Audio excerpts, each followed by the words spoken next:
Here we go. Okay, so hello everybody and welcome to tonight's micro training on um, special needs in the church. And thank you for reminding me to record this.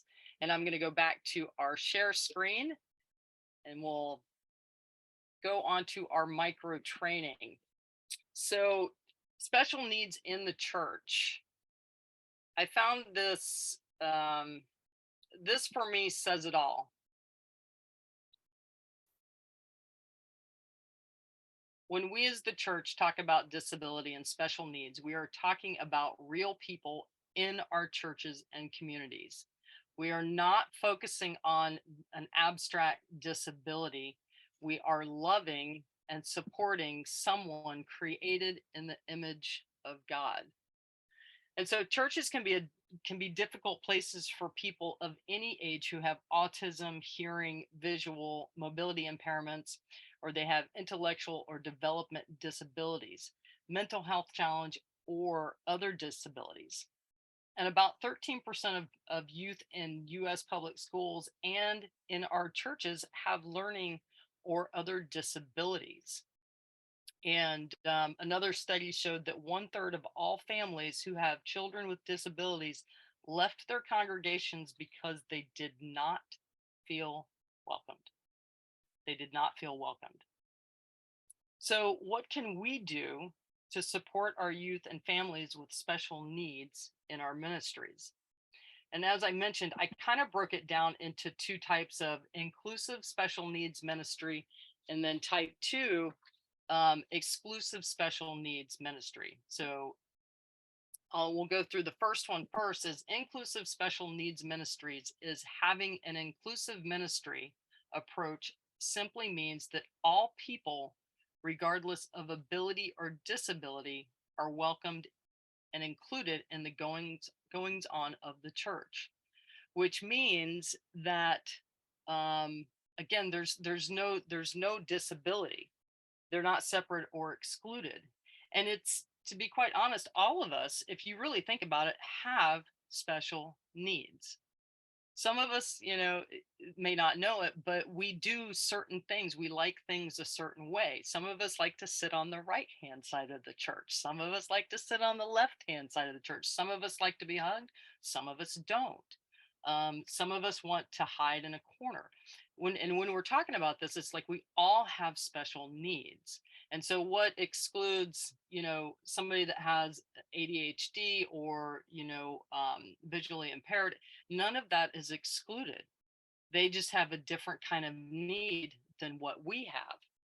And so some adjustments to programs or activities might have to be made so children with special needs can be engaged and fully participate in the church community. And these adjustments aren't referred to as special needs. They could be referred to as accommodations.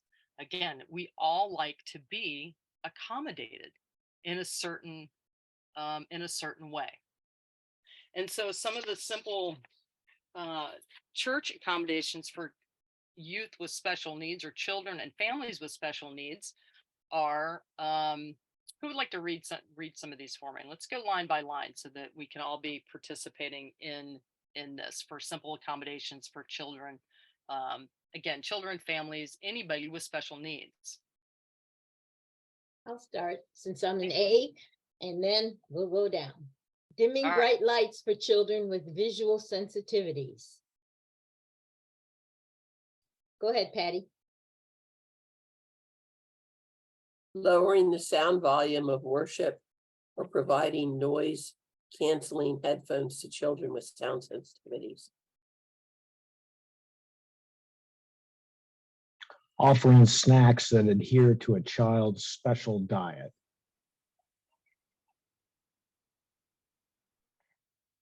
I'm having a hard time whether or not you guys can hear me or see me. I'm so sorry. We can hear you. Oh, perfect. Okay. Offering snacks. Okay. I am on. Flexible seating, allowing a child to stand, offering extra space on a pew, or provide a seat cushion so that children can wiggle. Providing written or picture instructions for games and lessons. teach lessons in different ways to accommodate different types of learners.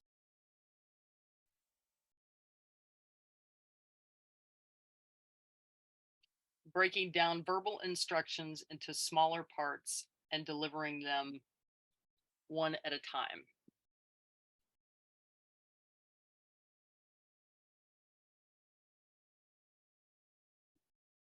What else we got? Providing sensory toys or activities for a child to use when they are overstimulated. Now, and out of this list, how many of these do you see in your church at this moment?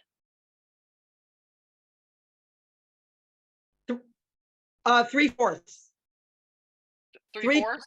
3/4 of this is being supported in our classrooms by our teachers from Unitas. I can speak on behalf of Unitas up to elementary. Mary and I are just now delving into what's happening with Uniteens and YOU. Can you guys hear me? Yes. Yeah. Can you hear me? Yes. Oh, sorry. Okay. Yeah. I would say more than 3/4 of this. Beautiful. That is Yes. awesome. And how about inside the sanctuary? Not just in the classrooms, but in the sanctuaries. Janelle, are you saying for adults also? Yeah, because we're all children, really. So how, if we're gonna be all inclusive of special needs, not just for youth, but when we're talking about that, it's all special needs. So do we provide? Does your church provide some of these, or could they? Not all of them, because sometimes the kids aren't, as was it Beatrice that said, or it was Mary that said that it took a while for the teacher or the parent to be comfortable, leaving his child, in the classroom. So if they're going to be going into adult church, what accommodations can we put into place so that as they're making a transition from the church into the classrooms, can we start making them feel comfortable in the sanctuary? I mean, I'll just have to say that I never really thought about it for the adults. I mean, the only thing I've ever thought about was people that have difficulty hearing. Mm-hmm. Yeah, and Can you all hear me? Yeah, go ahead, Mary. Oh, thank you. I apologize again. I feel like we do have a special needs adults in the sanctuary as well, from what I've seen, not as a director, but as a parishioner, as a member of our church. And everyone has been always very accommodating, very accepting, and very loving of whatever anyone's needs have been. Like we do have a handicap a person who's handicapped in a wheelchair. That has never been an issue. They always just roll up in the aisle and sit where they're comfortable with their family. I know we have a person who's Asperger's. She loves to come and hang out with us in the YFM and chat it up with us. I think she chats it up with everybody, but everyone knows of her needs, and she's very open and honest and sharing what her needs are. So I feel like, I don't know, Patty, about you, but I feel like we never even had to think of the adults at this point because they've been so great at kind of advocating for themselves, if you will, and everybody kind of just understanding where they are. Does that make sense? Yeah, that's awesome. Yeah, and I went to Akosawa's church back in fall. And Akosawa, can you tell me about the gentleman that was the drummer? Or can you share with us about the gentleman that's the drummer at your church? Right. This So yeah, he actually just celebrated his 30th birthday. So it's a big doing for him. But yes, he has his own set of sticks and drum sets. He sits over near the band, and he is a part of the band. He doesn't have any drums in front of him, but he plays those sticks in those band, and everybody knows him. And the thing that I love about him, and also about the minister, who does not get upset because he's verbal. He makes noise, he makes comments. The same thing with the guys that I was talking about, who are the NGUers. When they're in sanctuary, they make noise and people roll with it. Now, here's the one thing I was gonna say. be careful, pay attention, because even though the wider community may be seeming accepting, that's, I think the wider community is always accepting. I'm not going to negate that, but pay attention to the cues for the people who are not as accepting, and be able to advocate for those folk. Because I am an individual who has been othered many, many times about lots of different things, because I fit a lot of boxes. And I think the tendency for people in unity to say, oh, we're all good, and we all got our own biases and our own little quirks and all of that. So we have to be vigilant of that.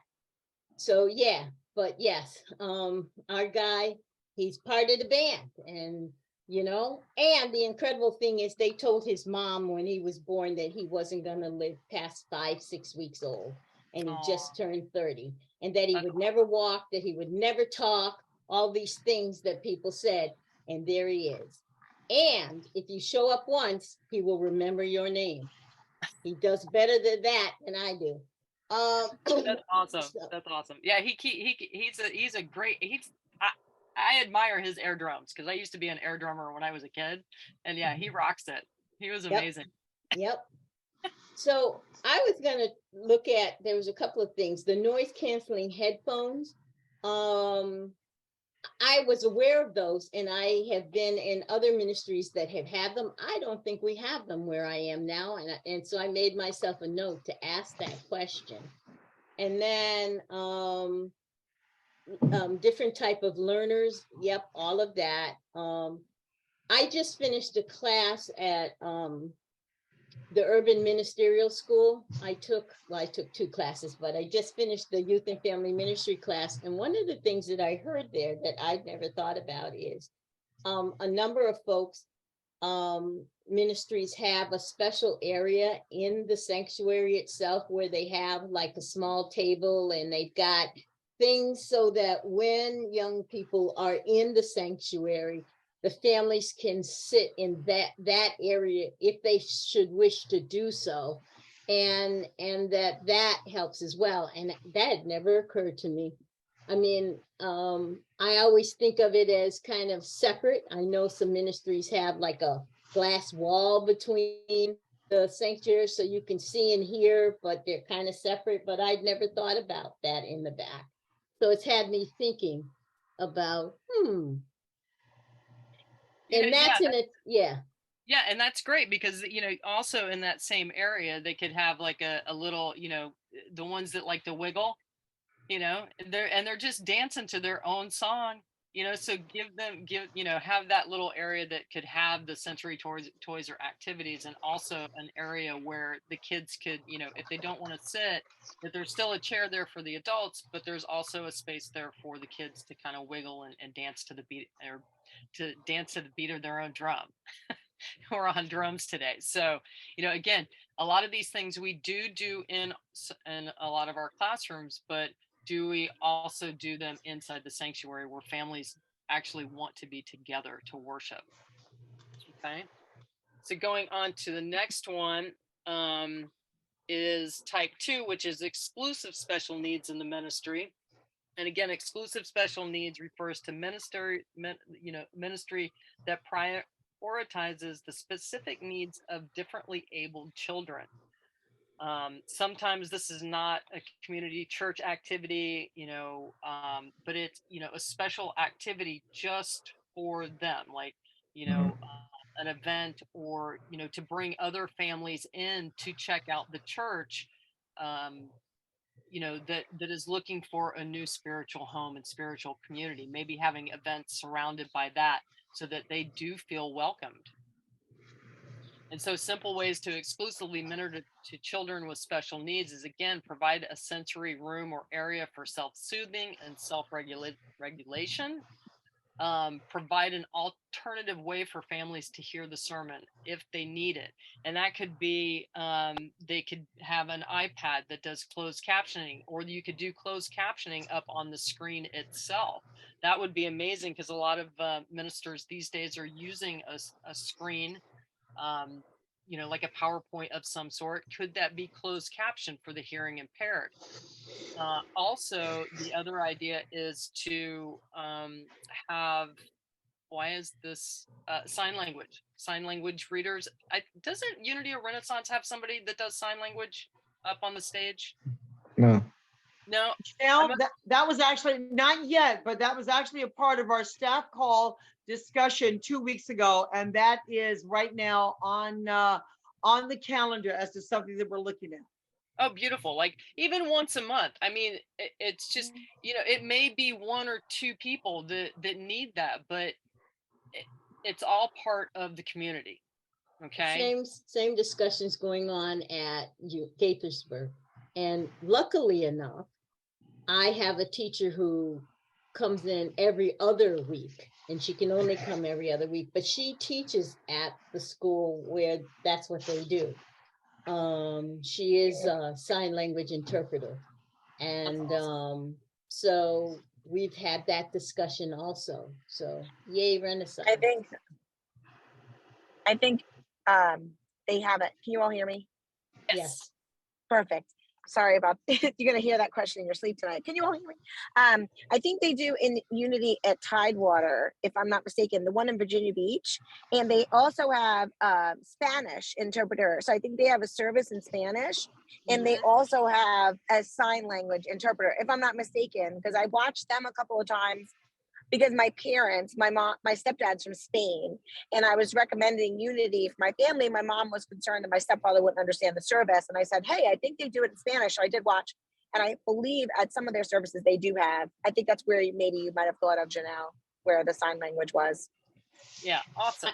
I think Unity Fairfax also has a sign language interpreter. Yeah, there is also a Unity church that does, I don't remember who it is, but they'll do all the announcements. They'll do it in English, and then they'll also do it in Spanish, right back to back. Fairfax. Is it Fairfax?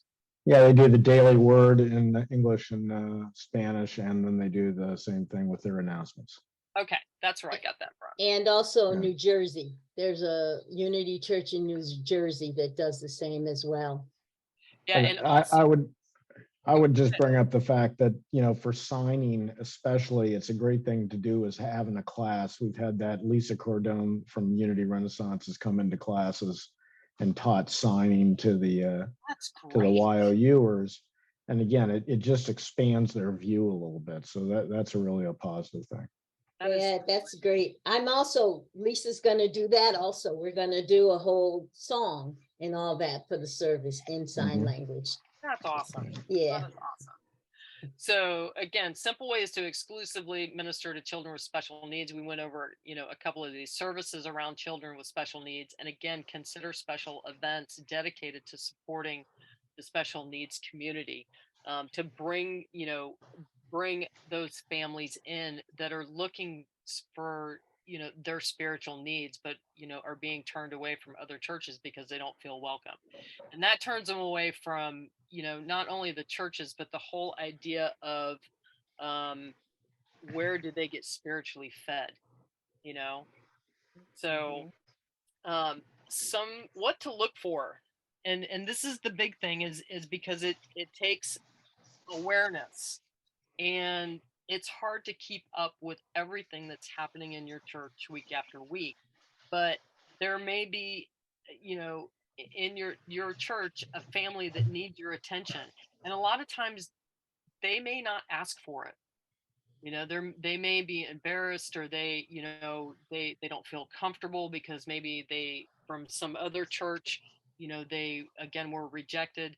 And so it's very important to be aware of what's happening, in your church as much as you possibly can. Beatrice, can you read the first one out for me? Absolutely. The teachers and volunteers keep mentioning the same child and how much he or she struggles. This child may need the help of a buddy or could benefit from some sensory activities before it's time to sit down and focus.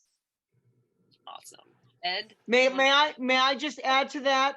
Yes, all please. of our classes from unit tots to elementary, if we have a new child, or we can see that a child in the registration has been identified with special needs, or even extensively, or the hands shoot up immediately for who would, from our students, as to who is going to be the student buddy Oh, that's partner with awesome. that child for the day. And I'll tell you what, yeah, I mean, all of them, they want to be that student, but I love seeing that compassion to reach out and say, I'll be your buddy. I'm the one that'll guide you today. So we're happy about that. I love that. I love that. Ed, you want to read the next one for us, please? Sure. Only some members of the family show up to church. If you only see dad, mom, and one of the kids, but no mom, dad, and another child live with them, this could be a sign that the child at home has a disability or special needs that are keeping them home. Find out more about the family and see if you can meet their needs so everyone gets to be in the community together. Beautiful. Mary, you're driving, Mary, so I'm not going to ask you. Who else we got on the still here? Akosa, you want to go for the next one? Sure. You notice parents walking the halls with their children during class or service time. These parents may not feel comfortable leaving their child in the regular classes, or they may not be confident the teachers can meet his or her needs. They come to church, but they aren't fully participating. Maybe their child can sit in the service for the music, but doesn't have the ability to sit through the sermon. Notice and offer assistance so that the family feels as comfortable as possible. I think that really speaks to how outgoing and warm and welcoming we can be. And, sometimes the ushers are so busy, like getting people through, that they're not really the people, I'm not suggesting the ushers aren't nice people. I'm just saying they've got a job to do and they're, getting people in. And it might be nice sometimes what I've asked the ushers to do, because our building is across a grassway from the church, is to see if they can alert one of us that there's a family there. And also to say when people come in with children, we have an ed building and classes and that kind of thing, so that I can then, or someone else can come over and kind of welcome them in. Beautiful. I love that. What else to look for? You don't see any children with disabilities at your church. 1 in 5 families in the US have at least one member with a disability. If you look around your church and you don't think you have any special needs family, you are missing out on the enormous blessing to them and for you and your congregation. I'm going to add that as well. I mean, it's just, again, like I had mentioned about Chris, it's not a disability. It's just they learn differently, they think differently, they see differently. That I think they're very gifted, and they've got so much to give. So I'm going to put this. I've got the PDF of these slides that I'm actually going to put into the chat box for us. And what do we have for questions and comments? And again, I know this is only just the tip of the iceberg of the direction that special needs education could go. It can go in every different direction, and we could address every single need.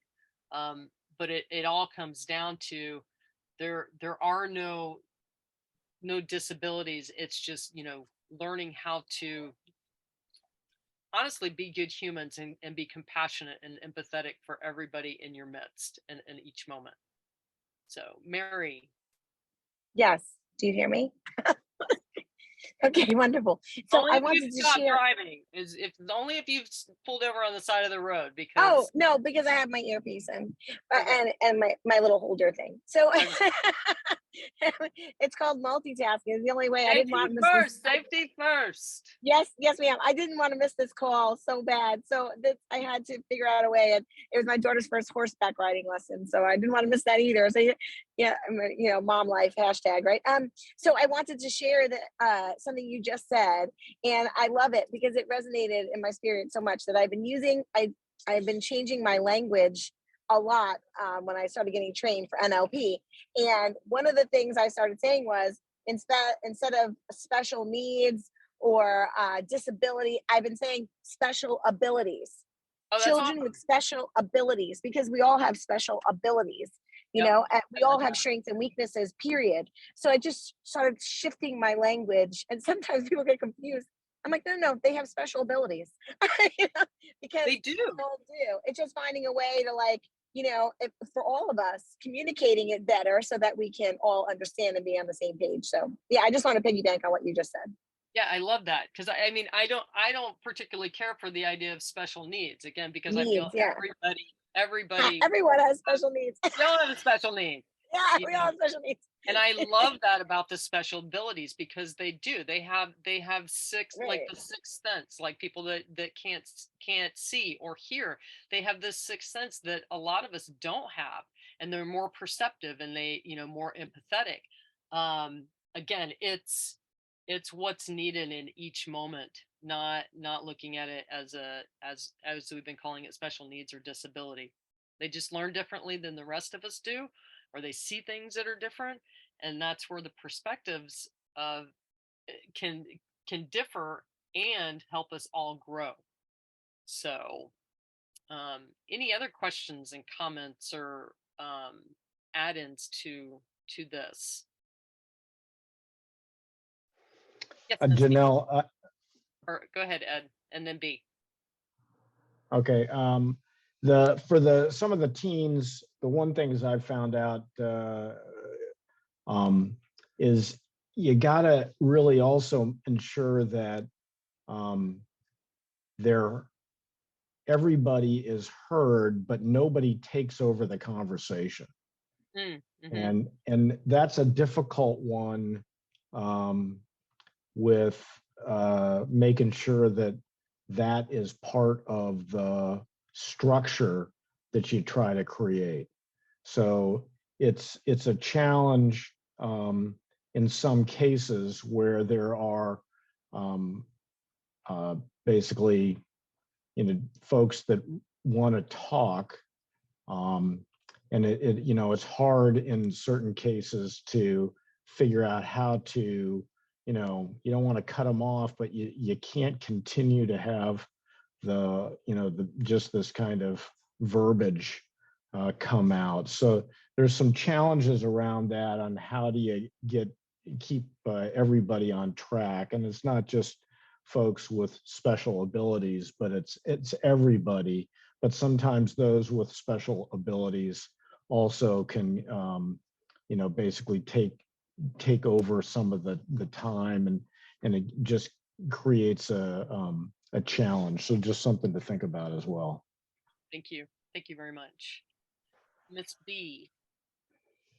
We have in the Unitats classroom something called a Zen zone, and it has soft pads on the floor. It has soft pillows, has a box of cotton balls in which a child could sit and transfer the cotton balls from one area to the next. Oh, cool. There's a called a breathing stick, which a child actually learns to regulate and go into deep breathing by taking one of those beads from one end of a pipe cleaner and sliding it over to the right side, from the right side to the left side.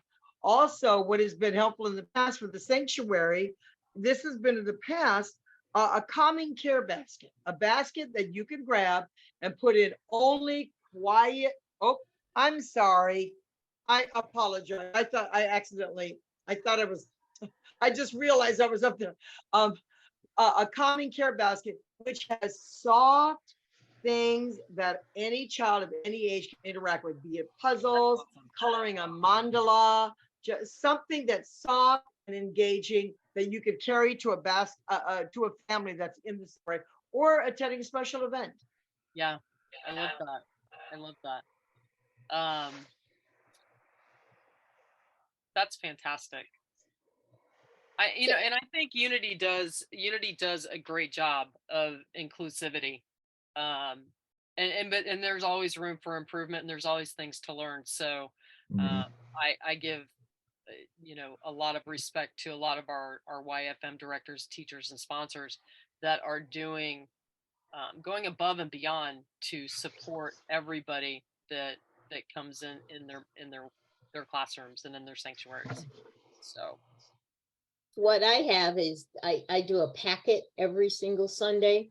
And it's in amazing. that packet, I have things like, well, I always have the daily word and possibly a Bible verse and often a calming kind of exercise that people can do. But also in there are coloring sheets, there's word searches, there's fill in the blanks, there's stuff representing the power of the month. I spend a lot of time scouring the internet and also bookstores with coloring books and all kinds of things like that so that I can have that. So that helps also. And with that, I have a gallon size bag with crayons and markers and colored pencils and stuff in it. And so particularly on Family Sunday, which is the first Sunday of the month, so we're all in the sanctuary for half of the service. And then, so on that Sunday, the packets get put into those bags so that every kid is handed this gallon-sized bag with all this stuff in it. And then they are able to have some things to do. Now, one of the things that I'm thinking about adding is some fidget spinner kind of things and some soft. And so whoever just said the calming care basket, I love that idea about having that. So maybe even having some of those things in there. I thought about the squishy balls because I have them, but I got 2 kids that I know would be throwing them across the sanctuary. So I better not. I'm thinking that's probably not the best idea there. Even though it would be nice to be able to do that. So yeah, you're absolutely correct, these things, but I do love this calming care basket thing. So thank you for that. And before we get started, I wanted to give a shout out to Unity Renaissance before you go. I started on September 1st, and Janelle had convinced me to get the Unitine retreat at our church on November 5th. So a month later, after I started, we did the Unitine retreat. And the reason I'm in Renaissance is you brought the majority of the young people there for that Unitine retreat, and they were so delightful. First of all, they loved being in the woods because we've got woods on our campus. So whenever there was a break, we had to come fish them out of the woods. And there's a creek, and they were down there by the creek. And they were just delightful. And I also appreciated the fact that I knew beforehand that there were some kids who identified as LGBTQIA, and that there was not a problem there at all where people slept and all of that. And so I actually mentioned that in my class that I just completed at the urban school, and people were like, oh, we thought we'd have to do all. I said, no, you're led by what the kids say. And if I said it's the old biddies, and I use that not so graciously, judgment, who are going to be upset about that, but kids are going to be kids. And we did have a room where somebody could have slept if they wanted to. It didn't even come up. So doesn't have to be complicated. Exactly. So I wanted to say that your folks who brought the kids, the young people from Renaissance, thanks. That's my shout out to y'all. Yeah, and I get you guys this weekend too. Who do I have? Jeremiah and Angel. Angel. Angel's mine. Oh, okay, awesome. Yeah, we've got your whole crew coming this weekend. I'm looking forward to that. So, if I could share, my biggest thing, because I heard Ed as well, and I appreciate Ed. Ed is always so gracious in sharing. And thus far, our program has pretty much been like unit teens, unit tots, and then units, unit teens, YOUers, and then unit tots, unit kids. And we're Mhm. working on really uniting us. But what I'm hearing a lot of, especially with special needs kids, and I'd use the word structure, and it just rang a bell for me. B and I are going to be doing trainings on classroom management. And I find that classroom management, our teachers need to be armed with skills and structure and organization. And okay, this is the flow of the day. So they have that safety and understanding of when you come into our class, this is how it's going to roll. This is what's going to go on here. This is how we're going to love each other. Currently, we have like heart agreements that are really long. And the human brain can only memorize 3 to 4 objects at a time. That's why phone numbers are 3 to 4 numbers, by the way. Just a fun fact. I love that. Any classroom rules or heart agreements have to be like 3 or 4 of them, and that's it. So we're going to be working on with our teachers on training on how to shorten those and create heart agreements. I'm going to be going into the classrooms and modeling that for them if they need it, or supporting them in that any way that they can, all the way up to YOU. And then and the classroom management is a big thing on when do we share, how do we share, when do we stop sharing, when do we say complete, and just organizing the structure of it all. So classroom management, I believe, is a lot of the things that I'm hearing anyway. Our ADHD kids, they function really, really well under really strong classroom management, Yep. especially autistic kids. Autistic kids are very organized. They like to know A, B, and C is going to happen. And our Very gen ed true. kids, I mean, heck, we do as adults. Don't we like to know, okay, this is what's coming next.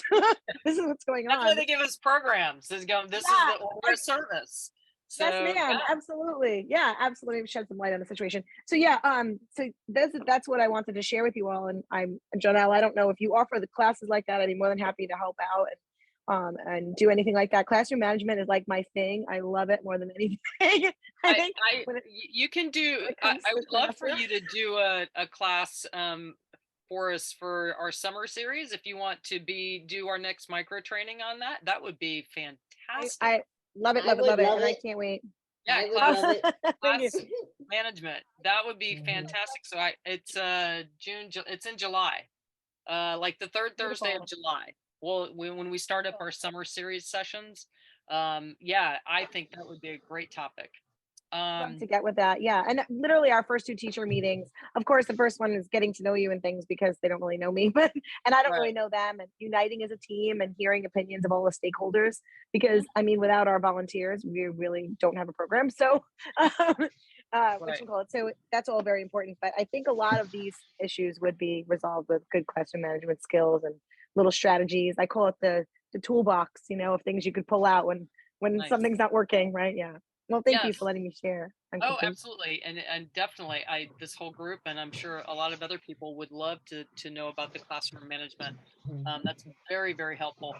And also, helps to keep things moving along, so that you don't get stuck in one area.